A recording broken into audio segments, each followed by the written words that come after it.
Okay, magandang hapon po sa inyong lahat. Magsisimula na po tayo ng ating Bible class. Welcome po ang lahat ng nandito ngayon at maging ang mga nanonood po sa atin sa ating live stream. Magsimula po tayo sa pananalangin. Samahan niyo po ako, manalangin tayo. Aming Ama, kami po ay nagpapasalamat sa inyo sa aming pong panahon na ito ng pag-aaral ng inyong salita. Maganda ang aming paksa pagkat ito po ay angkop sa isang nagsisimulang iglesia, lalo na pagdating sa pagpapanatili ng kalusugan ng iglesia at gayon din ang pag-iingat sa karangalan ng inyong pangalan dito sa loob at maging sa labas ng aming pong iglesia. Samahan niyo po kami sa aming pag-aaral. Yung pong aming mga kapatiran ay dalhin niyo po dito sa aming pong pagtitipon ngayong hapon. Sana yung iba rin ay makasama sa aming pag-aaral nang sa gayon kami po ay sama-samang makinabang sa aming pong pag-uusapan at kami po ay ma-build up sa aming pong pananampalataya at maging sa aming pagkaunawa ng biblical na disiplina na itinuturo niyo po sa amin sa inyong banal na aklat. Ang lahat ng ito ay dalangin namin sa pangalan ni Jesus naming Panginoon. Amen. Tayo pong lahat ay tumayo. Umawit muna tayo ng isang hymn before we proceed to our study this afternoon.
Okay, so pwede na po tayong makaupo. Pagpapatuloy natin yung ating pinasimulan na paksa pagdating sa biblical na biblical na pagdidisiplina para sa kalusugan ng iglesia at pag-iingat din sa karangalan ng pangalan ng Panginoon sa loob ng iglesia at maging sa labas nito.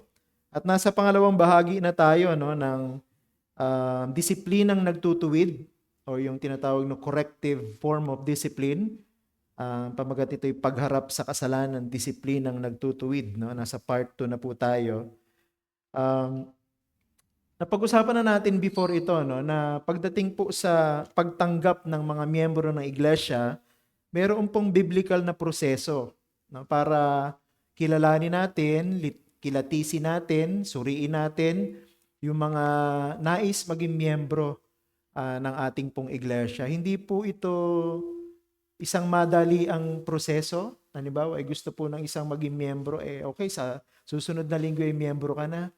O kaya ngayon ay miyembro ka na. Meron pong proseso. Gusto ko i-underline natin yung biblical na proseso ng pagsusuri o pagkilala bago natin tanggapin ang isang nagpapakilalang mananampalataya na maging miyembro ng ating iglesia. No? Meron tayong mahigpit na proseso sa ating pagtanggap ng mga bagong miyembro dahil ang nais natin ay maging madalang o maiwasan ang pagdidisiplina sa bandang huli. Bagamat hindi ko po sinasabi na ito ay 100% fail-proof, kasi pwede pa rin tayong magkamali. No? Pwede pa rin po tayong malinlang ng kaaway, pwede pa rin po tayong maniwala sa naririnig at nakikita natin. Pero kaya po tayo may pinag-aaralang biblical na disiplina sa loob ng iglesia sapagkat meron din pong proseso para sa pagkilala at pag-aalis ng mga hindi naman dapat nananatili na miyembro ng isang iglesia. Merong proseso ng pagtanggap, meron din proseso ng pag-aalis. At kung gaano kahigpit ang proseso ng pagtanggap, ganoon din kahigpit ang proseso ng pag-aalis. Hindi rin madali na tinanggap mo siya tapos pag ayaw mo na papatalsikin mo na lang sa iglesia ng ganun-ganon na lamang. Meron pong biblical na proseso ng pag-aalis din ng mga miyembro ng isang iglesia.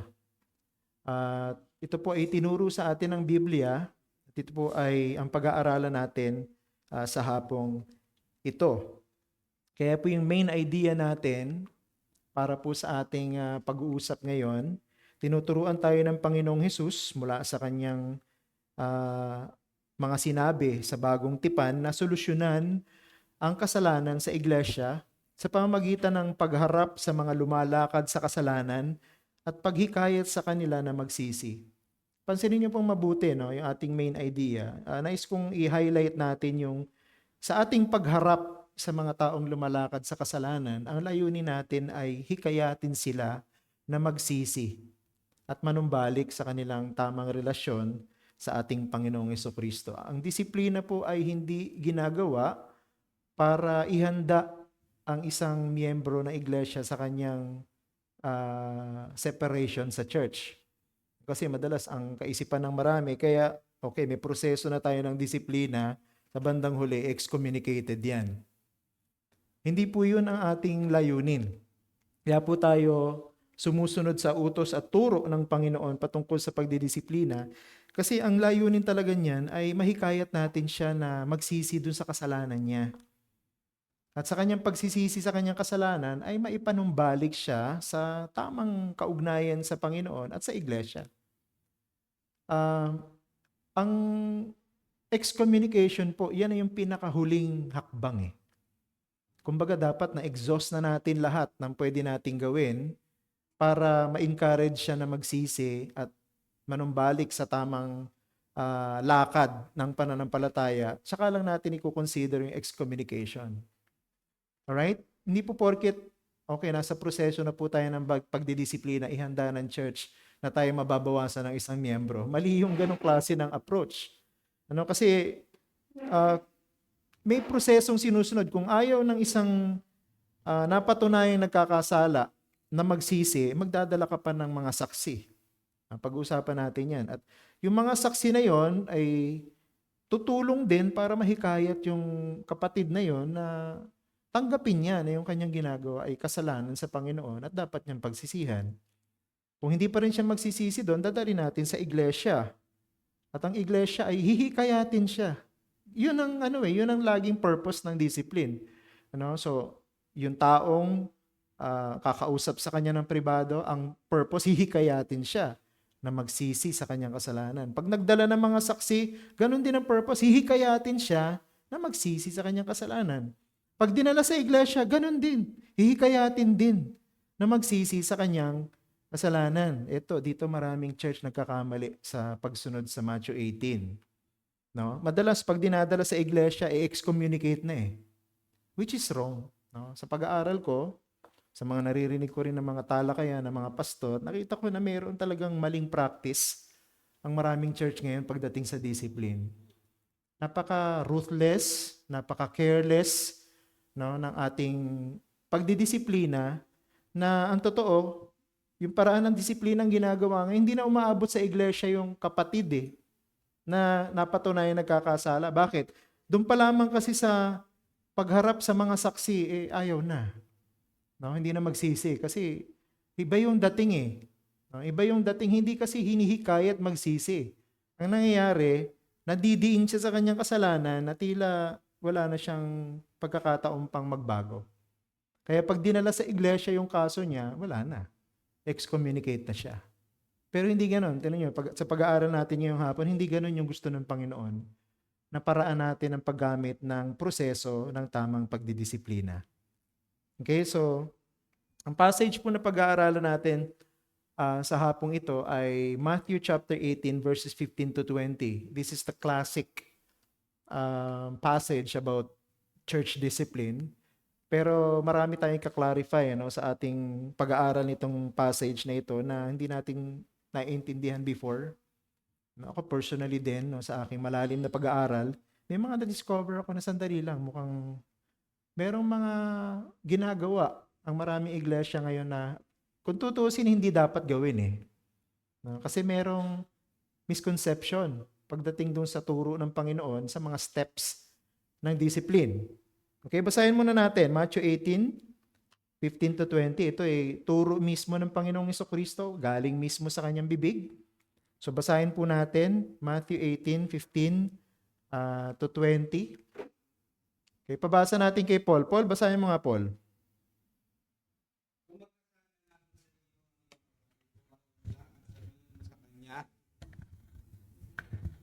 Ang kanya pagkakamali kapag kayong dalawa lamang.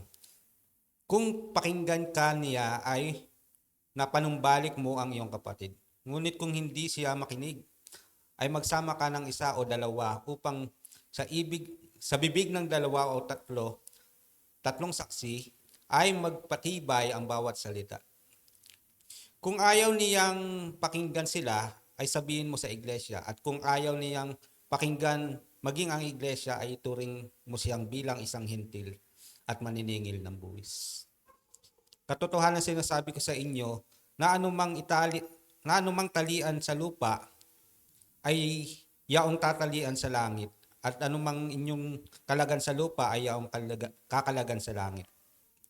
Sinasabi ko rin naman sa inyo na kapag nagkasundo ang dalawa sa inyo sa lupa tungkol sa anumang bagay na kaniyang hinihiling, ay gagawin para sa kanila ng aking amang nasa langit. Sapagkat kung saan nagkakatipon ang dalawa o tatlo sa aking pangalan, ay naroon ako sa gitna nila. Okay, maraming salamat. So yan po ituro mismo ng ating Panginoong Jesucristo, at ito yung pagbubulay-bulayan natin. Simulan natin sa verse 15. Okay? Ano ang dapat nating gawin kapag nagkasala sa atin ang isang kapatid? Okay, so before we answer that, gusto kong i-clarify. Ito pong verse 15 ay tumutukoy sa isang senaryo ng hindi pagkakaintindihan o sabihin nating away o merong nagkasala sa isang kapatid sa kanyang kapwa kapatid sa pagitan nilang dalawa lamang. Okay? Iwanagin natin bago tayo mag-proceed sa ating pagsagot. Itong eksena na to, dalawa lang ang involved dito. Okay, wala pong ibang involved. Okay, so maaaring yung isang kapatid, naging saksi siya dun sa isang kapatid na meron siyang ginagawang kasalanan. Halimbawa, nakita niya yung kapatid na yon na miyembro din ng iglesia na umiinom ng alak at kasama ng mga naglalasing. Halimbawa lang yon. No? Siya na kapatid ng Panginoon, nakita niya yon at na-offend siya. No? So, ganun po yung eksena dito ha. Dalawa lang po ang involved. Wala pong ibang miyembro ng iglesia involved. Dalawang tao lamang. Yung gumawa ng kasalanan at yung nakasaksi ng kanyang kasalanan na na-offend, no? Doon sa kanyang pagkakasala. Ano daw po ang dapat gawin kapag ganyan ang senaryo, sabi sa verse 15?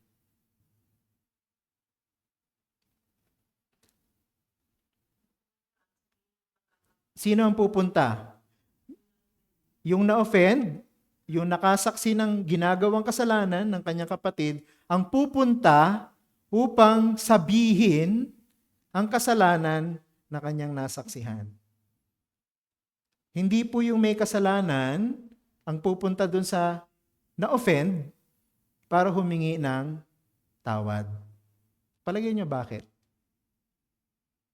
Bakit kailangan yung na-offend ang lumapit dun sa kapatid na gumagawa ng kasalanan at hindi yung kapatid na gumagawa ng kasalanan ang lumapit dun sa na-offend?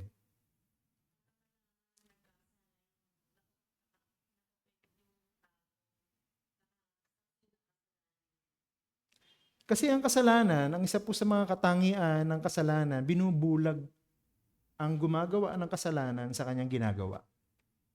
Yun po ang isa sa mga katangian ng kasalanan. Ginagawa mo yung kasalanan, pero ang puso mo tumitigas, ang mata mo nabubulag, at sa iyong pakiwari, yung ginagawa mo ay hindi mali. Kaya tinuturo ng Panginoon sa atin na ikaw na nakasaksi ng kasalanan at na-offend dyan, ang dapat magsabi sa kanya na siya'y may ginagawang kasalanan. Okay? Hindi po gagawin nung na-offend yun kasi patay mali siya yung isang kapatid na gumagawa ng kasalanan. Kailangan maintindihan natin na ang isang kasalanan, lalo kung ito'y paulit-ulit na ginagawa, ang puso ng isang tao tumitigas doon sa kasalanan na yun, yung sinasabi sa Biblia na nagkakaroon ng kalyo yung kanyang konsensya. No, halos hindi niya na malaman kung anong tama't mali sa kanyang ginagawa. Ano, at nabubulag na yung mata niya, yung kanyang paraan ng pag-iisip, no? Wala na sa wastong paraan. Pati yung kanyang pakiramdam, no? Hindi niya na nakararamdaman na yung ginagawa niya ay kasalanan na sa Panginoon at kasalanan sa iba. Kaya kailangan merong magsabi sa kanya. Yun ang purpose nun, no? Kaya yung nakasaksi, kailangan sabihan siya, no? Sabi diyan, no? Ang sabi ng Panginoong Jesucristo, ini-instruct tayo ng Panginoong Jesucristo na sabihin sa kanya ang kanyang kasalanan sa pribado. Yun pa yung pangalawang bagay, no? Yung na-offend o yung nakasaksi ng kasalanan na magsasabi, pero ito'y sasabihin ng pribado. No? Ikaw lang naman ang nakasaksi, wala namang ibang nakasaksi.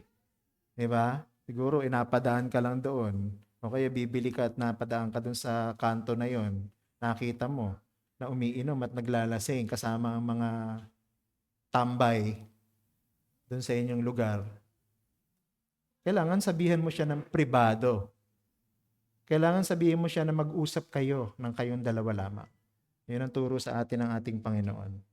Okay? Sa palagay nyo, bakit kailangan sa pagitan ninyong dalawa lamang? Bakit hindi ka pwede magsama agad ng iba? Ate Lynn?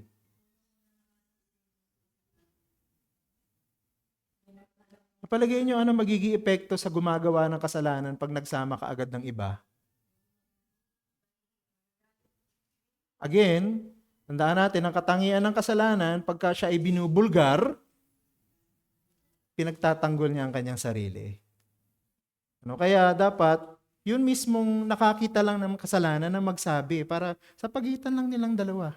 Ano, para hindi magkakaroon ng retaliation, no, yung gumagawa ng kasalanan. Kasi threat na agad yun eh. Pagka nagsama ka agad ng kakampi, tapos ipakikita mo yung kanyang kasalanan. Ang isang taong gumagawa ng kasalanan, ano siya eh, very defensive. Alam mo yun? So, ang dating lagi ng mga salita at kilos ng ibang tao sa iyo, lalo na sa ginagawa mo, offensive eh. Laging pagtatanggol mo yung sarili mo, aawayin mo sila, palalabasin mo na sila ang masama, and so on and so forth. Ganun ang katangian ng kasalanan. Kaya mainam, pribado, kayong dalawa lamang. Para makita niya yung sincerity at genuineness ng desire nung na-offend na ipakita sa kanya na ang kanyang ginagawa ay kasalanan. Okay? Next. Verse 15 pa rin. Ano ang layunin ng paghaharap na ito? Okay? Kailangan ilatag natin yung pundasyon, kung bakit ginagawa ang pribadong pakikipag-usap. So ano po yung layunin? Anong purpose? Anong goal? Sangayon sa verse 15. Ha? Ate Maymay? Okay, ang layunin ng komprontasyon na ito, it's a one-on-one personal confrontation, ay para magsisi ang kapatid sa kanyang kasalanan at mapanumbalik siya sa isang tamang relasyon sa Panginoon at sa kanyang iglesia. Pero maraming challenges dito. Kasi ito pong turo ng Panginoon na ito kontra sa kultura ng mga Pilipino. Ano pong kultura ng mga Pilipino pagdating sa komprontasyon? May nakikita ka bang ang mga Pinoy ba nakikita mong sanay sa komprontasyon? Yung sasabihin mo sa kapatid mo na mali yung ginagawa mo, kasalanan yung ginagawa mo. Hindi eh. Laging nauuna yung ugali natin mga Pilipino na nahihiya ako, nakakahiya. Nakakahiya naman sabihan siya na mali yung ginagawa niya. Nakakahiya naman na sabihan siya na nakakatisod yung kanyang buhay sa ibang mga tao. Nauunahan ng ganong kultura ng mga Pinoy nahihiya. Bakit tayo mahihiya? Hindi naman tayong gumagawa ng kasalanan. Kung tutuusin yung kapatid na yun ang dapat mahiya, bakit siya yung gumagawa ng kasalanan? At kaya mo siya kakausapin, kaya mo siya kukumprontahin para ipakita sa kanya na siya ay nagkakasala. Ngayon ang tanong, sapat ba ang salita ng isang nakasaksi ng isang kasalanan para patunayan sa kapatid na yun na nagkakasala siya? Paul, sapat ba ang salita? Halimbawa, ako nakita ko si Gewel gumagawa ng kasalanan, sabihin ko sa kanya, kapatid na Gewel, nakita ko yung isang araw yung ginawa mo at yan ay kasalanan. Sapat ba yun? Palagay mo ba yung isang taong gumagawa ng kasalanan na yun ng paulit-ulit, maniniwala sa sinasabi mo? Sapat ba yun, Paul? Kasi sabi dito, kailangan kumprontahin natin siya upang siya ay magsisi sa kanyang kasalanan. Palagay mo ba sapat lang yung sinabi mo sa kanyang mali yung ginagawa niya para magsisi siya? Anong otoridad ng salita mo sa kanya? Ikaw ba'y higit na matuwid kaysa sa kanya? Dito pumapasok yung problema sa ganitong pagsunod sa proseso. Kasi ang ginagawa ng marami, kukumprontahin yung isang kapatid, sasabihin kasalanan yung ginagawa niya. Kaya nagiging epekto, pinagtatanggol yung tao yung sarili niya. Bakit sinasabi mo sa akin na gumagawa ko ng kasalanan? Ikaw ba'y walang ginagawang kasalanan? Ganun agad ang reply. So, ang nangyari, nadidefeat yung purpose na mahikayat natin siyang magsisi. Ngayon, para maiwasan natin yun, ano dapat natin gawin? Ha?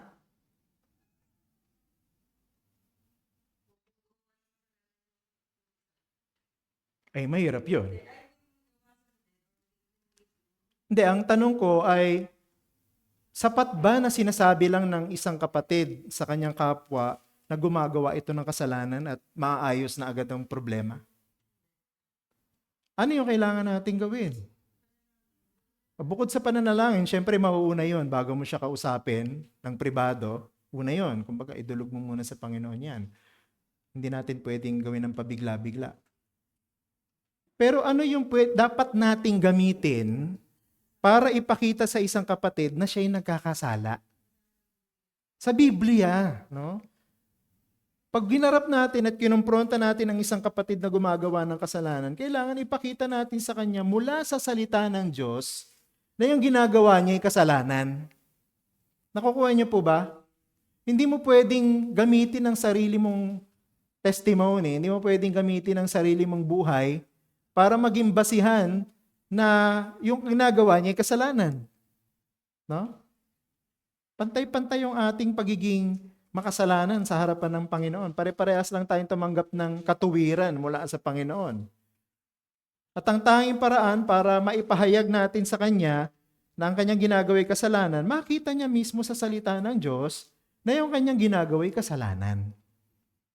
Kailangan pag-aralan mo muna. Kaya ito, hindi po ito padalos-dalos. Yung proseso na to, na nakita ko kanina, mamayang gabi kakausapin ko na yan. Ipapamukha ko sa kanya na kasalanan yung ginagawa niya. Mali eh. No? Self-serving, no? Self-centered, no? Not God-glorifying. So ang tamang paraan, panalangin mo, pag-isipan mo, ano ba sa Biblia, ano bang bahagi sa Biblia ang pwede kong gamitin at ipakita sa kanya para mapatunayan na yung ginagawa niya ay kasalanan. Kumbaga, ang ating pong basihan ng pagkompronta sa isang kapatid para ipakita sa kanyang kasalanan ay yung salita ng Diyos. So wag kang lalapit basta-basta sabihin mo, kapatid, na-offend ako sa iyo kasi ganito yung ginawa mo. Nakita nyo na agad yung kulang sa ganong klase ng approach. Diba? Kasi yung tao, pwede na agad siyang mag-defend ng sarili niya eh. Sandali lang. Hindi naman yan ang ibig ko sabihin nung sinabi ko yung salita na yon. O hindi naman yan ang pakahulugan ko nang nagbiro ako. Kailangan ipakita mo sa salita ng Diyos na yung kanyang ginawa ay kasalanan. At yun din ang dapat na maging basihan kung bakit sinasabi nating tayo na-offend sa kanya. Tayo na-offend hindi dahil masakit sa puso yung sinabi niya. Hindi yun ang usapan dito eh. Tayo'y na-offend dahil nalalabag ang salita ng Diyos. Nakukuha niyo po ba? Kaya tayo na-offend sa isang kapatid, hindi dahil sa laban sa atin yung ginawa niya. Hindi po tungkol sa atin ang usapin ng disiplina. Tungkol sa Diyos to. So pagka nakita mo ang isang kapatid na gumagawa ng kasalanan, talagang dapat ma-offend ka. Bakit? Sapagkat lumalabag siya sa salita ng Diyos. At yun ding salita ng Diyos ang gagamitin natin para ipakita sa kanyang siya'y nagkakasala. At doon natin siya pwedeng hikayatin, kapatid, dahil malinaw naman na nakikita mo sa salita ng Diyos na ikaw ay nagkakasala, kailangan ay magsisi ka. At talikuran ng kasalanan na yan. Nakuha niyo po ba? Ito yung isa sa mga kulang sa ginagawa ng maraming iglesia ngayon pagdating sa pagsunod sa Matthew chapter 18, verses 15 and following. So sa ating church, simulan natin sa tama. No? Kaya tayo na-offend, hindi dahil nasaktan tayo sa ginawa niya. O kaya naman ay parang pakiramdam natin ay laban sa atin yung kanyang ginawa. Huwag ganon. Kasi pagmumulan lang talaga ng away yung ganon. Na? At pwedeng mag-sorry lang siya sa'yo, pero hindi naman talaga niya nakita na kasalanan yung ginawa niya kasi hindi niya tinatanggap yung sinabi mo. Pero kung sisimulan natin yung ating approach, kapatid, lumalapit ako sa iyo ngayon kasi ito yung sinasabi ng salita ng Diyos, basahin natin. No? At ito yung kasalanan na nakita kong ginagawa mo. At kaya ako na-offend dahil nilalabag mo ang salita ng Diyos. Nakuha niyo po? Okay. Next, verse 15 pa rin. Ano ang ibig sabihin ng kung pakinggan ka niya? Papaano natin pakikitunguhan ng isang nagkasala na nagsisi matapos natin siya harapin? So ito mga senaryo itong tinatanong sa atin dito. So ano daw pong ibig sabihin ng kung pakinggan ka niya? Yung sinabi sa verse 17, di ba? Yung kapatid na nakakitang gumagawa siya ng kasalanan at lumalabag siya sa salita ng Diyos, nilapitan siya at kinausap ng pribado para ipakita mula sa salita ng Diyos na meron siyang nilalabag at ito'y kasalanan. Sabi, kung pakinggan ka niya, anong ibig sabihin po ng mga salitang kung pakinggan ka niya?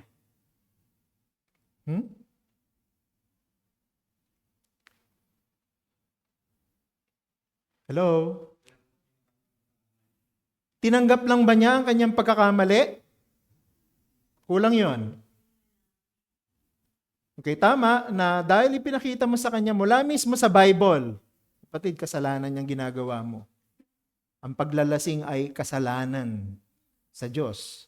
At yan ay paglapastangan sa katawan na templo ng banal na Espiritu.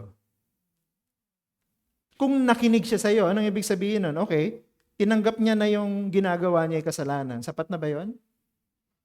Ano pa yung kailangan niyang gawin? Kailangan ipakita niya na siya'y nagsisisi. At ulitin natin, ang salitang pagsisisi ay hindi lang yung sasabihin na, ay sorry kapatid, mali nga yung ginagawa ko. Hindi po natatapos doon yung salitang pagsisisi. Diba? Sa original, ang ibig sabihin ng pagsisisi, pagbabago ng kaisipan patungkol dun sa kasalanang ginagawa. Ibig sabihin, pagbabago ng kaisipan, dati gusto mo yung ginagawa mo, ngayon ayaw mo na. O dati, yung ginagawa mo ay kasalanan, ngayon tatalikuran mo na. Yun ang ibig sabihin ng pagsisisi. Diba yun yung kaibahan ni Pedro at ni Judas? No? Si Judas, sinabi ay nagbago ang kanyang isip. Dahil sinoli niya yung 30 pirasong pilak na ibinayad sa kanya nung pinagkanulo niya ang Panginoong Jesucristo. Pero hindi siya bumalik sa Panginoong Jesucristo. Nanatili siya sa kanyang pagiging rebelde at nagbigti pa nga siya para takasan yung kanyang kasalanan. Si Pedro, sa kabilang banda, itinatwa niya ang Panginoon ng 3 beses, pero nagsisi siya at bumalik siya sa Panginoon. Tinalikuran niya yung kanyang kasalanan. Yun ang pagsisisi ng biblikal. Kung yung kapatid, pinakita natin, o nga, mali yung ginagawa ko, kasalanan yung ginagawa ko. Kailangan niyang pagsisihan. Matapos niyang aminin na yung kanyang ginawa ay isang kasalanan laban sa Panginoon. Paano natin pakikitunguhan ng isang nagkasala na nagsisisi matapos natin siya harapin? Sabi sa verse 15 ng Matthew 18, ito yung isang senaryo. Pagka yung isang kapatid, nakita niya na gumagawa ng kasalanan, yung isang kapatid at kinumpronta niya gamit ang salita ng Diyos at ito'y nagsisi, anong gagawin mo? Kung siya'y nagsisi at tinalikuran yung kanyang kasalanan, yun yung tanong na yan. Ano yung magiging pakitungo mo sa kanya ngayon?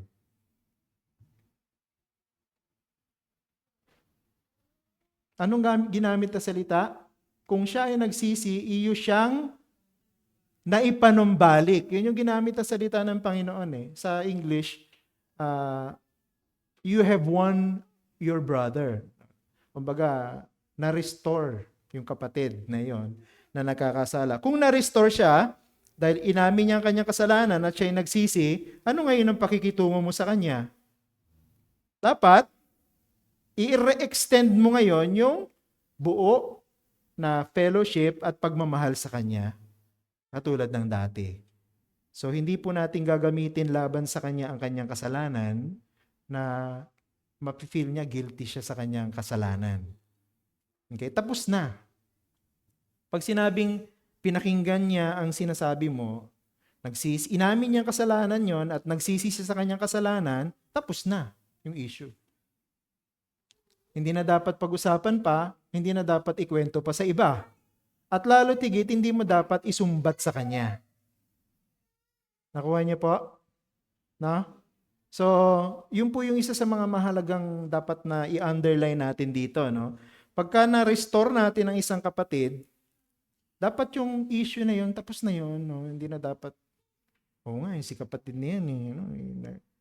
Kinausap ko nga yun ng 1 buwan kasi ganito yung kasalanan. Hindi na dapat kinukwento yung sa iba.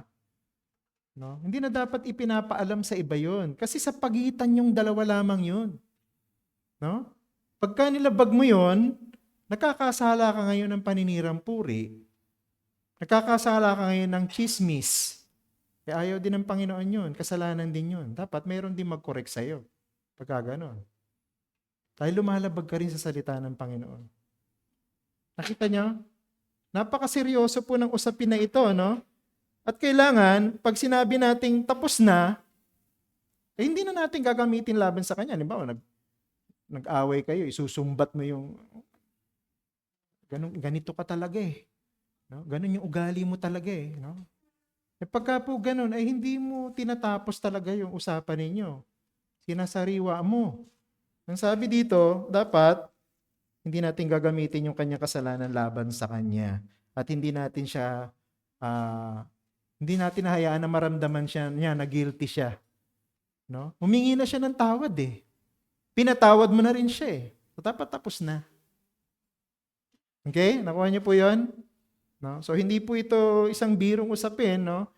At kung susundin po natin talaga itong katuruan na ito, napakalaking biyaya na ito para sa ating iglesia. Let's move on.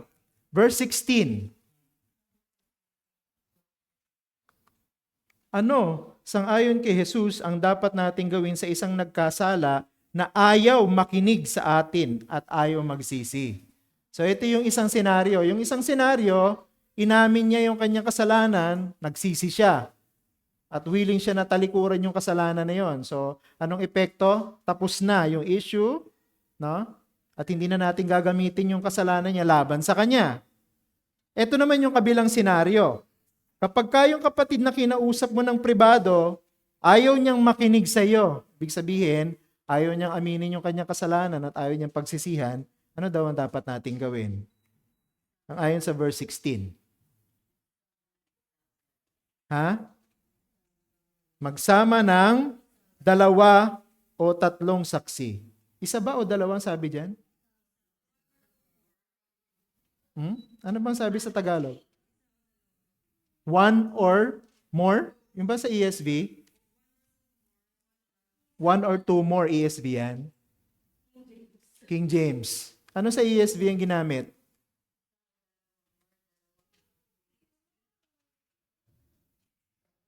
Anong 2 or 3 witnesses.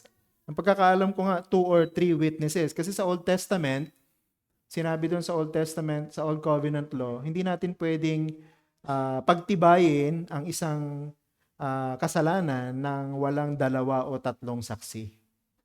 So galing hango itong sinabi ng Panginoon ito doon sa utos sa lumang tipan. So hindi lang isa eh. Minimum of 2 and then maximum of 3 witnesses. 2 or 3 witnesses. Ayaw niyang magsisi, ayaw niyang aminin yung kasalanan niya, so kailangan nating magdala ng 2 o 3 saksi. Ngayon ang tanong, ano ang gagawin ng 2 o 3 saksi na isasama mo? Anong sinabi dun sa Tagalog na translation?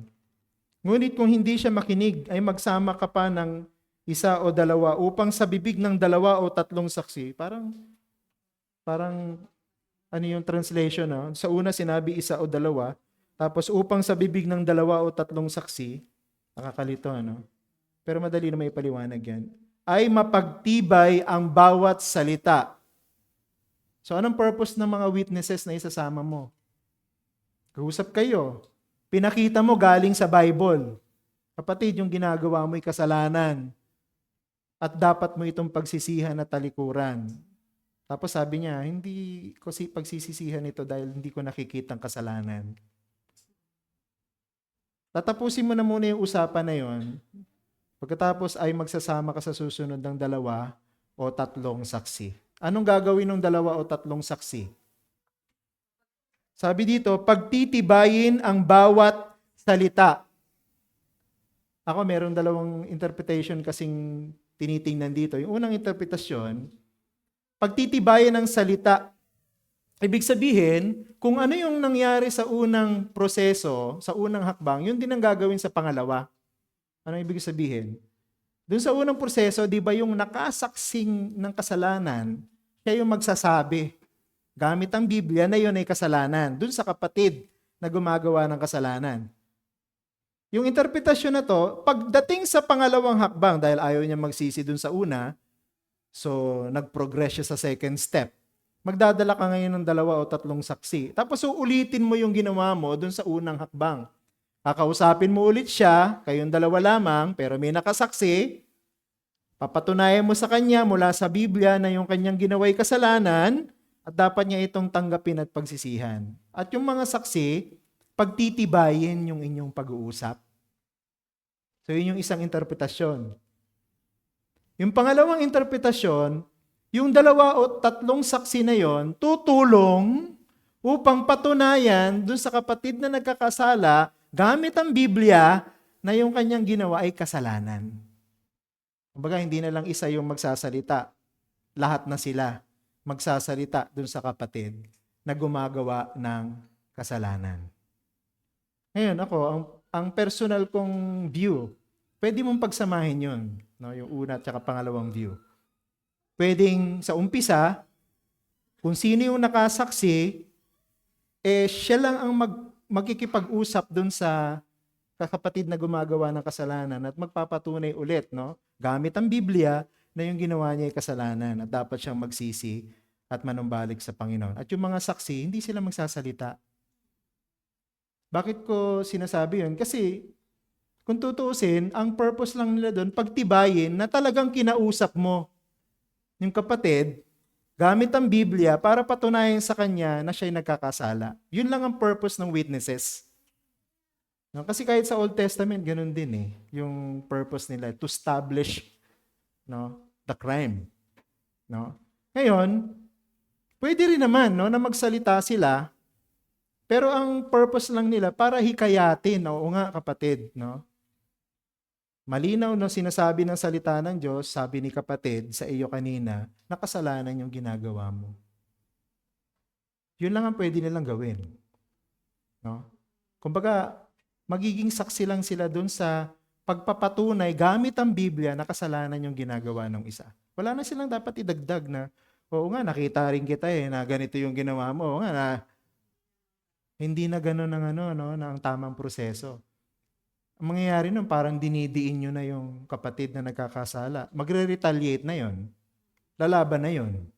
Lalong titigas ang puso nun. Hindi yun ang purpose natin. Ang purpose natin, mahikayat siya na magsisi. At ang tanging paraan para mahikayat natin siya magsisi, makita nga niya mula sa Bible na kasalanan yung ginagawa niya. Nakuha niyo?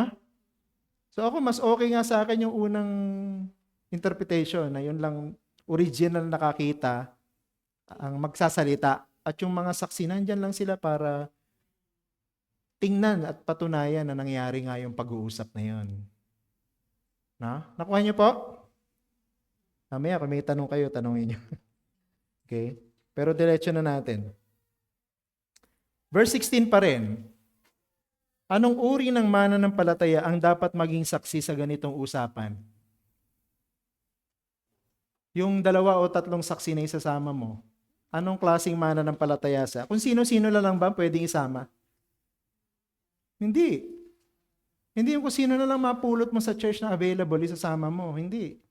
Dapat, at this stage, sa proseso ng pagdidisiplina, dapat yung isasama mo na mai-involve doon sa kaso ng kapatid na yon ay mature sa kanyang pananampalataya at saka maka-Diyos na mananampalataya. No? Dapat siya malalim sa kanyang pagkakilala sa Panginoon, dapat siya mahinahon sa kanyang pagsasalita, no? Siya ay biblical sa kanyang pakikipag-usap, siya ay matinong makipag-usap. No? Depende sa seriousness ng kasalanan, minsan kailangan na nating isama yung pastor. Ano? Para isa sa mga magiging saksi ng pakikipag-usap mo doon sa kapatid na nagkakasala. Depende po yun sa seriousness ng case. Hindi sa lahat ng kaso. Kailangan nating isama ang pastor. Nakita nyo, no? Wala pa dapat ang pastor doon sa una at pangalawang hakbang. Kung tutusin, dapat yung pastor doon sa pangatlong hakbang kasama. Kaya lang ang nangyayari ngayon, doon pa lang sa unang hakbang, sinasama na yung pastor eh. Sinasabi na, pastor, nahuli ko si kapatid tumataya sa loto. Sinuway na agad yung unang hakbang. Na kung ikaw ang nakasaksi, ikaw ang magsabi, ba't sasabihin mo sa pastor? Pag nagsalita yung pastor na yun sa kapatid na yon, anong labas niya? Tismoso siya. Bakit? Hindi naman ikaw ang nakasaksi. Nakita mo ba ako na tumaya ako sa loto? Hindi napahiya pa yung pastor. Kaya di ba dapat kasama yung pastor? No? Dito pa lang siya sa second step o kaya naman mas mainam sa third step ng pagdidisiplina sa isang kapatid. Hindi lang kung sino-sino ha. Kailangan mapagkakatiwalaan, no? Hindi siya chismoso. Kasi minsan yung sinasama para maging saksi. Yung pa nagkukwento sa iba, kaya yung issue ng kapatid nalalaman ng lahat. Kasi yung personal na nakakita ng kasalanan, nililihim nga niya kasi sinusunod niya yung sinasabi ng Biblia. Pero yung mga saksing sinama niya, mga chismoso, mga marites pala. Nalaman ngayon ng buong iglesia kung ano yung kaso ng kapatid na yon, na hanggat maaari nga, gawin nating lihim para mabalik natin siya sa pananampalataya, magsisi siya. Kasi pag yan nilalaman pa nung kapatid na yon na bakit kinukwento nila sa iba yung sitwasyon na ito, lalong titigas ang kanyang puso. Lalo natin siyang hindi mapapanumbalik. Okay? Let's move on. Verse 17. Bilisan natin. Ano ang dapat gawin kapag ang isang nagkakasala ay ayaw makinig sa 2 o 3 saksi?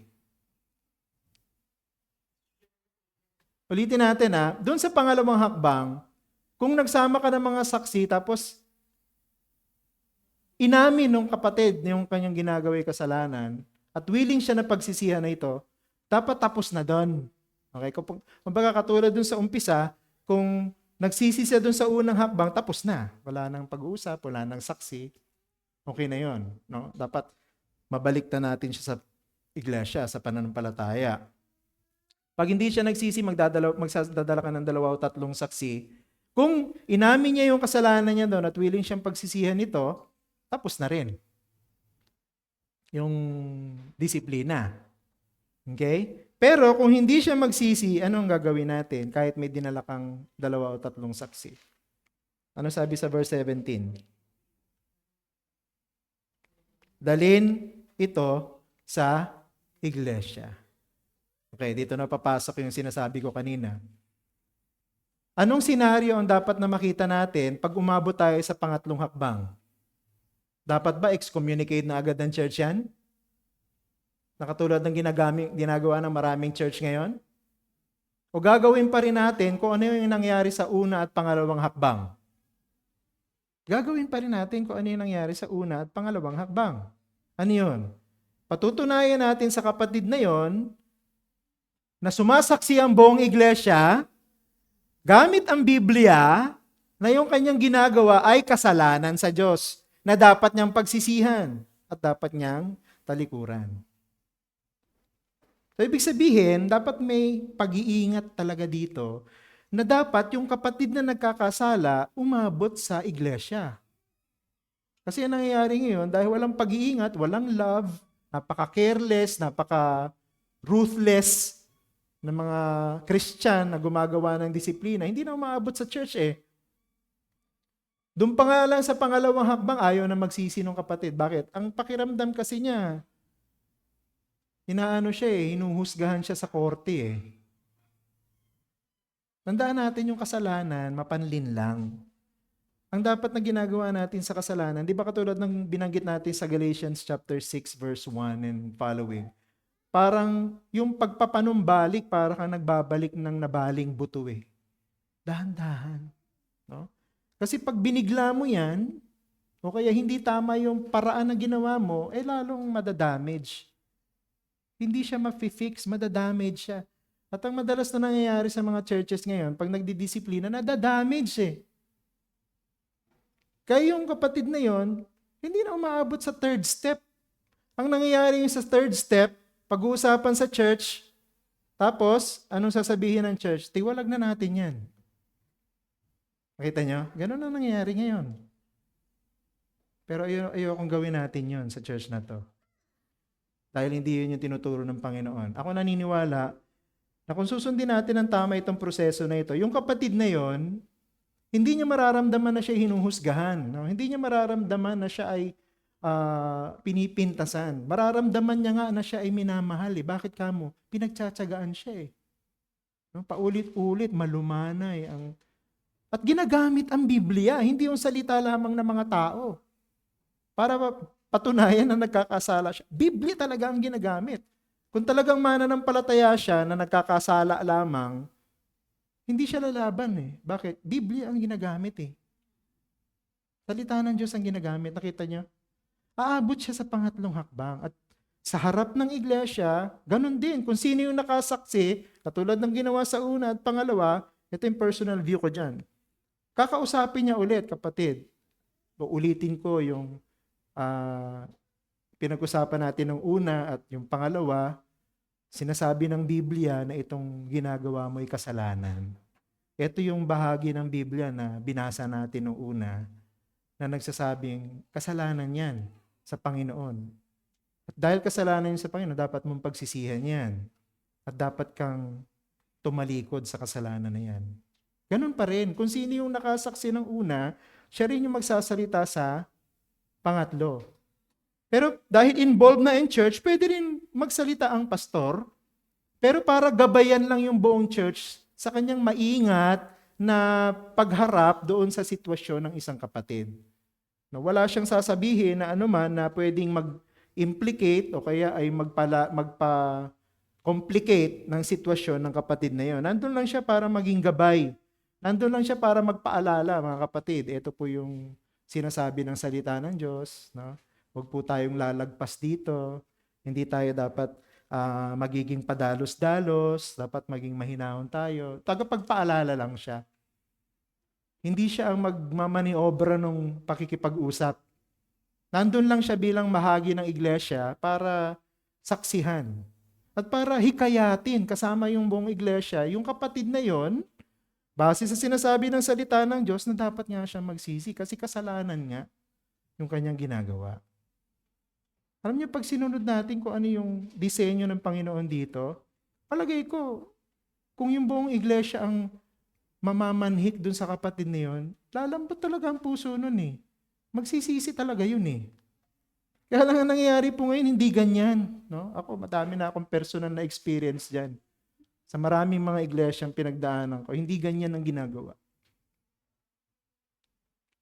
Pagdating sa iglesia, hindi na aabot yun, hindi na magpapakita yung kapatid na yun. Lalo siya lumayo. Siyempre, dahil hindi na siya nagpakita nung dinala na sa iglesia yung usapin, titiwalag na lang siya. Kaya ako naniniwala, maraming iglesia ngayon nagtitiwalag ng mga hindi naman dapat itiwalag. Ulitin ko yan. Maraming iglesia ngayon dahil hindi sumusunod sa tamang proseso, nagtitiwalag na hindi dapat tiwalag. Mag-ingat po tayo. Bakit tayo sinabi dun sa mga sumunod na talata? Anong kakalagan natin dito? Kakalagan sa langit. Ano ibig sabihin? Tatanggapin ng langit na yung pinagdesisyonan ng iglesia dito, tama. Malaking pananagutan yun. No? Kumbaga, kinaladkad mo ang langit sa desisyon mong hindi tama. Kasi may authority yung church pagdating sa pagdidisiplina. Dapat hindi natin gagamitin yung otoridad natin ng pagtitiwalag ng isang mananampalataya na kung tutuusin, hindi siya dapat matiwalag.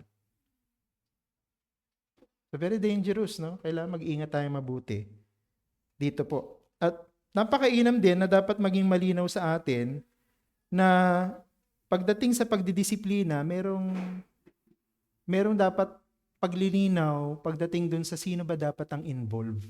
Tingnan natin susunod sa verse 17. Anong tinuturo sa atin na dapat gawin ng iglesia sa mga salitang at kung ayaw niyang pakinggan maging ang iglesia? Anong gustong sabihin sa atin ng Panginoon doon? At kung ayaw niyang pakinggan maging ang iglesia? Hindi, anong ibig sabihin ng phrase na yon? At kung ayaw niyang pakinggan maging ang iglesia? Ano ang papel ng iglesia sa sitwasyon na ito?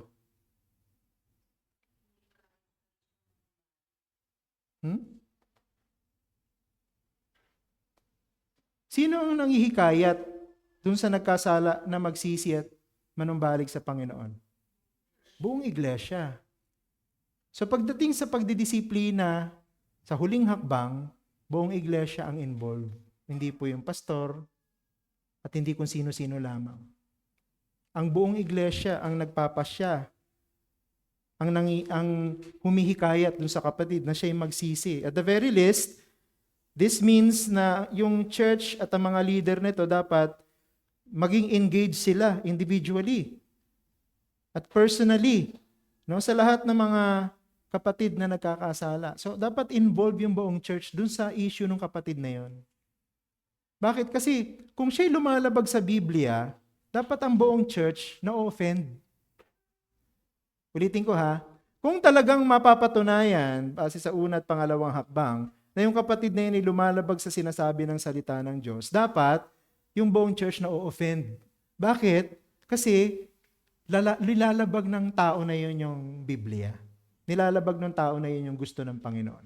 At dahil nilalabag ng tao na yun yung gusto ng Panginoon, dapat yung church na-offend siya. So kung na-offend yung buong church, dapat sila rin yung gagawa ng hakbang bilang isang church na tulungan yung kapatid na yun na makita yung kasalanan niya. Gamit ang Biblia at para hikayatin siya na magsisi.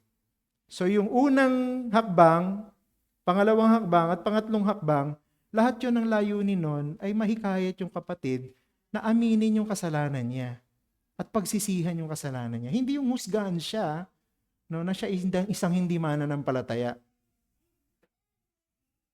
Huli na yun eh. No? Huling-huli na yun. Yan yung susunod, no, sa verse natin. Hindi yan. Ano ang dapat gawin ng iglesia kung ayaw din makinig na nagkakasala sa kanya? Ito na. Ito na po yung huling hakbang. Ang sabi ng Panginoon, kung ayaw pa rin magsisi ng kapatid na ito na gumagawa ng kasalanan, ituring siya ng iglesia na isang hentil o maniningil ng buwis. Ano ibig sabihin nun? Ibig sabihin po nun, tatanggalin po siya sa pagiging member ng iglesia. Okay, gusto kong maging malinaw dito. Madalas kasi, pagka umabot dito, ginagamit yung salitang excommunication. At madalas ang pakahulugan ng maraming church sa excommunication, dapat wala na siya sa church. Dapat hindi mo na siya makikita sa loob ng church. Kasi nga, tiniwalag mo na eh. Pero clarify natin, sabi dito, ituring mo siyang isang hentil at maniningil ng buwis. Pero sinabi ba ng Panginoon dyan na, wag mo nang papasukin sa iglesia? Pigilan mo siyang pumasok sa iglesia? Sinabi ba ng Panginoon yun? Pero anong ginagawa ng maraming church ngayon? Excommunicated na yan. Hindi na siya pwedeng tumuntong sa church na to. Ban na siya dito. No? Hindi na siya pwedeng pumasok dito. Excommunicated na siya. Markado na. Markadong bungo. Pero, hindi po ganun yung pagkakaintindi ko dito eh. Totoo, natatanggalin na siya sa pagiging miyembro ng iglesia. Siguro, hindi na siya papayagan na mag-participate sa Lord's Supper. Siyempre, mga mananampalataya lang na miyembro ng iglesia ang involved dyan. At sa iba pang mga ginagawa ng iglesia, tulad ng mga meeting ng covenant members, and so on and so forth. Pero pagdating sa public meetings, tulad ng worship service, Bible class, pwede pa rin silang sumama doon. Huwag natin silang pagbawalan, hindi ka na pwedeng umattend. No? Excommunicated ka na. Bawal ka nang pumasok sa church. Hindi eh. Paano natin sila mahihikayat na magsisi at bumalik sa Panginoon kung hindi mo na sila tatanggapin sa iglesia? Meron lamang pong mga pagbabago pagdating sa pakikitungo natin sa Kanya. Kasi sabi, ituring mo siya bilang hentil at maniningil ng buwis. Ibig sabihin nun, merong malinaw na pagbabago sa ating pakikitungo sa Kanya. Hindi na kasing close ng dati. Diba? Hindi na kapatid ang turing natin sa Kanya. Ang turing natin sa Kanya, isang hindi mananampalataya. At dahil hindi na siya mananampalataya, katulad ng mga hindi mananampalatayang umaattend sa church ang tingin natin sa Kanya, kailangan niya maligtas. Kailangan niya makinig sa gospel. Kailangan niya makinig sa preaching. Kailangan niya magsisi sa kanyang kasalanan at manampalataya sa Panginoon. Kailangan niya ma-born again. Ganon ang turing natin sa Kanya. Hindi yung parang, alam niyo yun, yung kriminal, no, na banned ka na dito. Hindi ka na pwede dito sa church namin. No? Kung gusto mo sa ibang church ka pumunta. Ganon yung ginagawa ng maraming church eh. Masyadong judgmental, no? Yung pakikitungo, wala na talagang desire to win over the brother or the sister back to the Lord. Tatanggalin natin siya sa membership, wala na siyang participation sa Lord's Supper, hanggang magsisi siya ulit at manumbalik sa Panginoon. At kailangan bumalik siya ulit at dumaan sa tamang proseso ng pagiging miyembro ng iglesia, katulad ng una at nung iba. Pero ang problema, nakakalungkot yung pag na-excommunicate, wala na eh. No? Pati yung taong in-excommunicate, pakiramdam niya, hindi na ako welcome dun sa church na yun. No? Ano na ako? Criminal na ako na no, bawal sa lahat ng pagtitipon nila. Palagay ko, maling-mali yung ganong klase ng approach sa ganitong issue ng pagdidisiplina. Next, sino ang may karapatan na magpasya sa pag-aalis ng isang miyembro na ayaw magsisi ng kanyang kasalanan? Sino may final authority sa pag-aalis ng isang miyembro? Buong iglesia. Ang pagpapasya ay buong iglesia. Kaya nga sa huling hakbang nagaganap yon, hindi sa una o sa pangalawa. Kasi madalas sa pangalawa pa lang sabihin na ire-report na sa church, hindi po talaga nagsisisi si kapatid na Hindi po talaga niya na inaamin yung kasalanan niya. Paano niya aminin yung kasalanan niya? Wala ka namang ginagamit na word of God para ipakita sa kanya yung kasalanan niya. Salita mo lang yung ginagamit mo para patunayan mo yung kasalanan niya. Anong kapangyarihan ng salita mo sa kanya? Diba? Kaya re-report ngayon sa church yun. Ganun po ba? Di sige, magmi-meeting po ang church mamaya para tanggalin na natin sa pagiging miyembro ng iglesia yung kapatid na yon. Wala, maling-mali na ang proseso na ginawa. Hindi na po iglesia ang nagpasya. Mga tao na ang nagpasya kung tatanggalin o hindi ang isang miyembro ng iglesia. Ang pagtatanggal po, magaganap dun sa pangatlong hakbang. Matapos pagsabihan at ipakita sa Biblia na yung kanyang ginagaway kasalanan, ayaw pa rin niyang aminin at ayaw niya rin pagsisihan. Doon lang magpapasya ang iglesia na ituring siyang isang hentil at maniningil ng buwis. Hindi ginagawa yon bago ang pangatlo at huling hakbang. Pangatlo at huling katanungan, ano-ano ang dapat nating gawin kung ang natiwalag na miyembro ay gustong tumambay kasama ka o gusto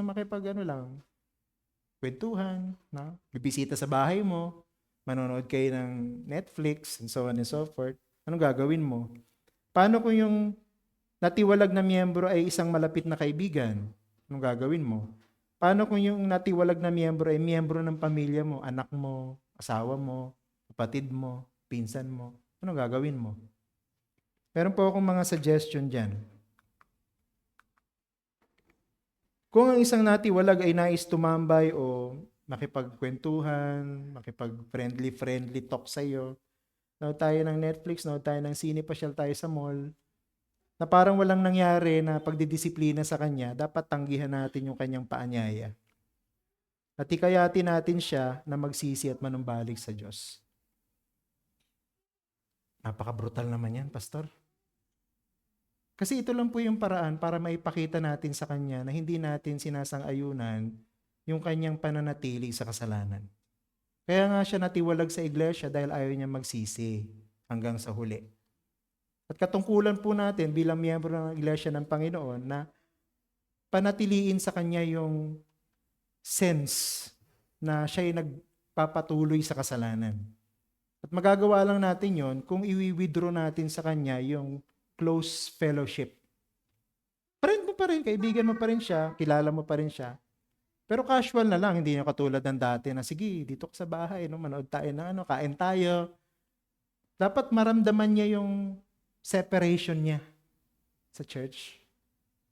Dapat mayroong pain dun Dapat mayroong sorrow dun sa kanya na gumagawa ng kasalanan. Kasi yun din ang pwedeng gamitin ng Panginoon para makita niya na meron akong ginagawang kasalanan kaya ganito ang turing nila sa akin.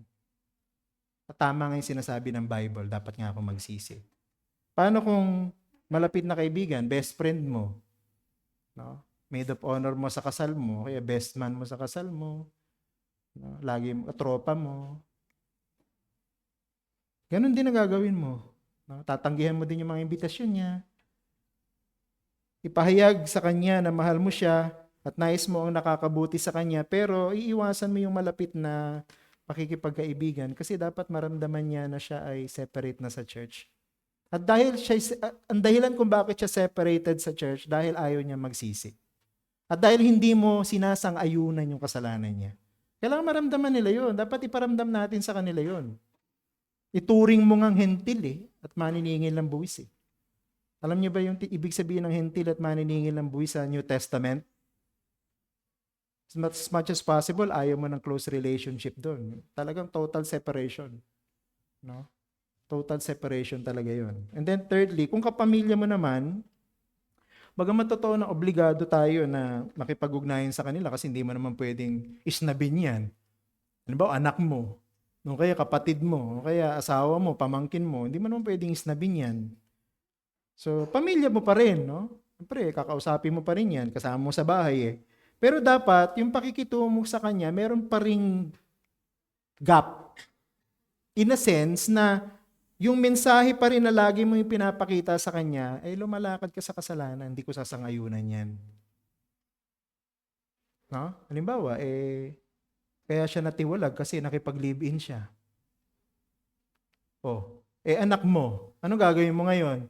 Dapat maramdaman niya pa rin na kaya siya merong gap na gano'n, merong difference ngayon sa relationship ninyo kasi hindi mo sinasang-ayunan yung kasalanan niya. Pinili niyo yung kasalanan kaysa sa Panginoon eh. Dapat iparamdam natin sa kanya na nagrebelde siya sa Panginoon at tumalikod siya sa kanyang pananampalataya. At ipanalangin natin na yung treatment natin sa kanya na ngayon, na gano'n, ay ma-realize niya yung kanyang ginagawa ay kasalanan. Saka lang natin ibabalik yung malapit, alam mo yun, yung very close relationship, pag nagsisi na siya, at bumalik na siya sa Panginoon, bumalik na siya sa church. Okay? Yan po yung mga suggestion natin dyan. Conclusion. Ang iglesia ay ang kinatawan ng Diyos dito sa lupa. Hindi maaring manatili ang kasalanan sa loob ng iglesia dahil ito ay isang malaking kapintasan sa karangalan ng Diyos. Upang maingatan ang reputasyon ng iglesia, may tamang proseso upang harapin ang isang kapatid na nagkakasala upang siya ibigyan ng pagkakataon na magsisi at kung ayaw hanggang sa huli, ay alisin sa iglesia. Okay? So, pinag-usapan natin yung tamang proseso. No? So, yun ang susundin natin sa ating church. No? Yung tamang proseso na itinuro sa atin ng ating Panginoong Jesucristo sa Matthew 18:15 and following. Okay? Questions po? Clarification.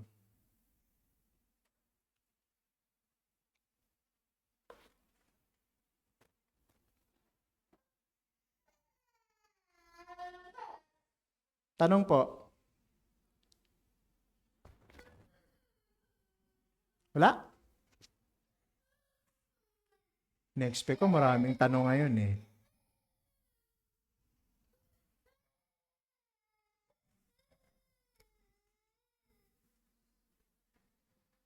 Tanong? Clarification dito sa mga step na to? Na-expect ko maraming tanong kasi marami sa diniscuss natin, hindi yan ang ginagawa sa mga church. Pastor, paano nga po, halimbawa yung isang kapatid doon pa lang sa una at saka pangalawang pag-uusap hindi na maganda yung dating sa kanya. Kaya pagdating sa pangatlo, marami kasing ganyan Hindi na umaabot sa church. Hindi na umaharap sa church.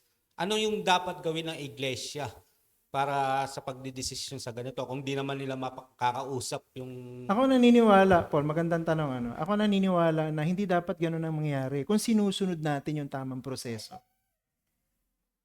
Ako mo? Kung sa una pa lang na hakbang, sinusunod na natin yung tamang proseso. Ano yung tamang proseso? Kakausapin natin siya ng pribado at ipakikita natin sa kanya ng kanyang ginagawa ay kasalanan gamit ang Biblia sa isang mahinahon, no, mapagmahal na pamamaraan, mapagpakumbabang pamamaraan, walang tono ng pangusga. Kaya mo ginagawa to kasi concern ka sa kanya, mahal mo siya, katulad ng nag-aayos ng isang baling buto, dahan-dahan. Palagay ko, hindi magre-retaliate yung kapatid na gumagawa ng kasalanan. Kaya lang nagre-retaliate. Ibig sabihin, kaya lumalaban yung isang kapatid na pinagsasabihan ng kasalanan sapagkat mali ang hakbang. Ramdam niya na agad na siya hinuhusgahan eh. Bakit kamo? Hindi naman Biblia ang ginagamit eh. Salita niya lang eh. Kasalanan yung ginagawa mo kapatid, di mo ba alam yan? Babasa ka pa naman ng Bible. Pagka ganun ang approach, wala na yon. Na-lose mo na. Kumbaga, hindi mo na panumbalik ang kapatid mo, lalayo na yun. Tapos dadagdagan mo pa ng pangalawang hakbang, magsasama ka ng mga saksi. Ang gagawin ng mga saksi, ididiin lalo siya sa kanyang kasalanan. Oo nga, kapatid, nahuli din kita na ganyan na ginagawa mo nung nakaraang buwan eh. O ito pala si kapatid, sinabihan ka na. Wala na. Ulitin natin, yung mga saksi po na yan, ang trabaho lang nila ay ipagtibayin na yung kapatid na ito na nakasaksi ng kasalanan ay sinusunod yung sinasabi ng Biblia. At ipinapakita sa kanya gamit ang Biblia na kasalanan yon. Sa mahinahon, mapagmahal, di ba? Mapagpakumbabang pamamaraan. Pag sinabing mahinahon, mapagmahal, mapagpakumbaba, wala dapat tono ng yung panunumbat. Wala dapat. Dapat hindi nga maramdaman ng kapatid na yun na na itinutuwid mo siya sa kanyang kasalanan eh. Ganun yung ibig sabihin ng dapat with gentleness. Dapat hindi nga niya nararamdaman eh. Ang nararamdaman niya, mahal mo siya. Concern ka sa kanya. At ayaw mo na mapahamak siya. Dapat ganun yung nararamdaman niya. Hindi yung galit ka sa kanya. O kaya sinusumbatan mo siya sa kanyang kasalanan. Dapat hindi ganun yung maramdaman niya. Kaya nga sinasabi ko na kung susundin natin yung tamang pamamaraan, aabot sa pangatlo eh. Aabot sa church eh. Pero tama yung observation mo, Paul. Kaya hindi umaabot sa church kasi nga, doon pa lang sa una at sa pangalawa, lumayo na ng lumayo yung tao na yun sa Panginoon. Ayaw niya na. Bakit? Sapagkat hindi niya naman naramdaman ang pagmamahal eh. Hindi niya naman naramdaman na salita ng Diyos ang batayan eh. Salita ng tao ang batayan eh. Nakuha mo, Paul? Kaya kung susundin natin ito, palagi ko maiiwasan yung mag-excommunicate tayo eh. Kasi hindi talaga yun ang gusto ng Panginoon na maging resulta ng disiplina na ma-excommunicate. Hindi. Ang gusto ng Panginoon, magsisi siya. Kaya nga, nauuwi sa excommunication, hindi na umaabot sa pangatlong step, dahil sa una't pangalawa pa lamang, wala na, nag-fail na ang pagdidisiplina. Kasi hindi na sinunod yung steps ayon sa sinabi at tinuro ng Panginoon. Kaya ang daming sugat ng mga churches ngayon kasi mali yung pagsunod sa Matthew 18:15 and following. Pastor, alimbawa, yung na-open, ang purpose niya talaga ma-excom yung kapatid na naka-open sa kanya.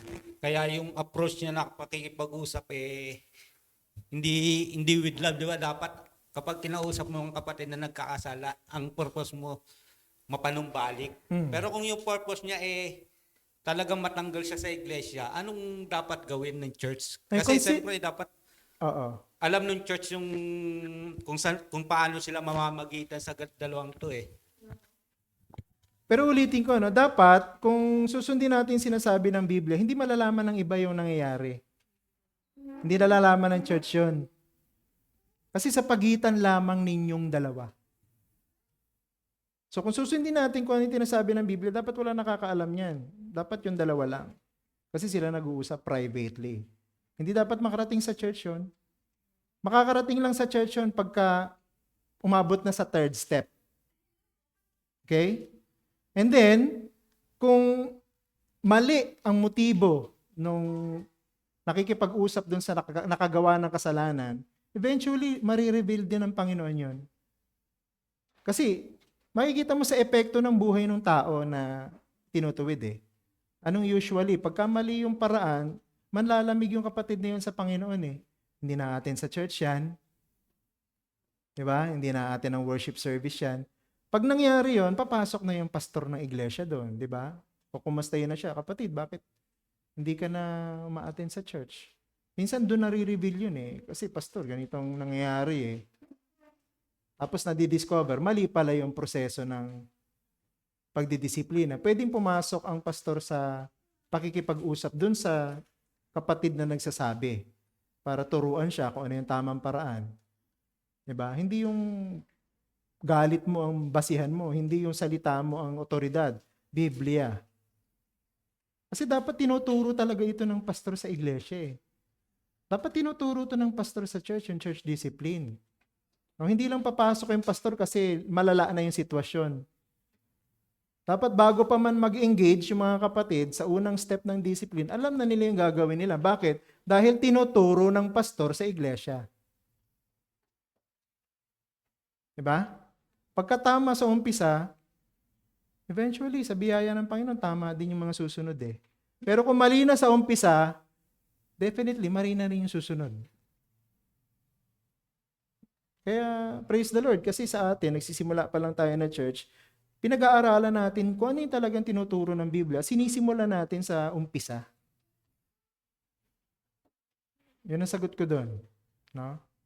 Malaking pananagutan ng pastor kasi gulo yun eh. Gulo yun. Siyempre, mapapagkwentuhan yan. Eto, si kapatid, kinakausap ngayon. Malalaman na ngayon ng iba yung kasalanan na ginawa ng kapatid. Pag nalaman ng iba yon at nalaman ng kapatid na yun, na nalaman ng iba, ano yun, chismisa na yun, wala na. Hindi mo na mawiwin yun. Titigas na puso nun. O kaya, alis na yun, lilipat na ng ibang church yun. Eh di nilabag na lahat ng church yung utos ng Panginoon. Nag-fail yung church.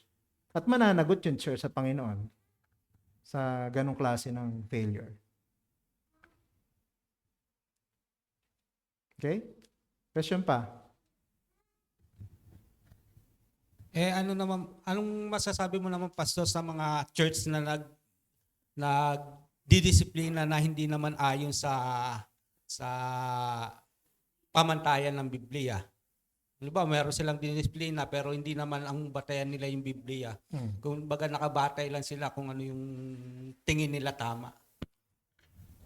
May sinabi ang Biblia na ang lahat ay mananagot sa hukuman ng Panginoon sa lahat ng kanyang ginawa sa katawan. So yun ang pwede kong sabihin doon. Yung iglesia na yun mananagot sa Panginoon sa lahat ng ginawa niya sa katawan. Meron pang huling paghuhukom. Kasi ang idea ng iba, pagka-Christian ka na, hindi ka na huhukuman ng Panginoon. Mali yun. Lahat ng tao huhukuman ng Panginoon sa kanyang muling pagparito, Christian ka man o hindi. Magkaiba nga lang ang resulta. Yung judgment sa mga hindi Christian, condemnation.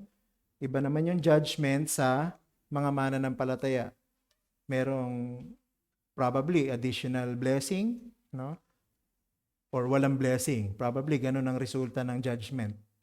Pero hindi na condemnation sa Christian. Pero haharap pa rin ang lahat ng Christian sa judgment ng Panginoon. At pananagutan natin lahat ng ginawa natin. Yun lang ang pwedeng sagot ko doon. Panginoon ang huhusga sa kanila. At mananagot sila. Siguro, pastor, last na para siguro sa mga maaaring makapanood nung live stream natin. Ano naman po masasabi niyo sa mga church o sa mga Christian na member ng isang church na walang church discipline? Sa miyembro ng isang church na walang church discipline? Church din po na hindi nag-ano ng church siguro discipline. doon muna sa miyembro ng church na walang church discipline. Siguro una, manalangin siya. Kung mahal niya talaga yung church na yon, manalangin siya ng reformation.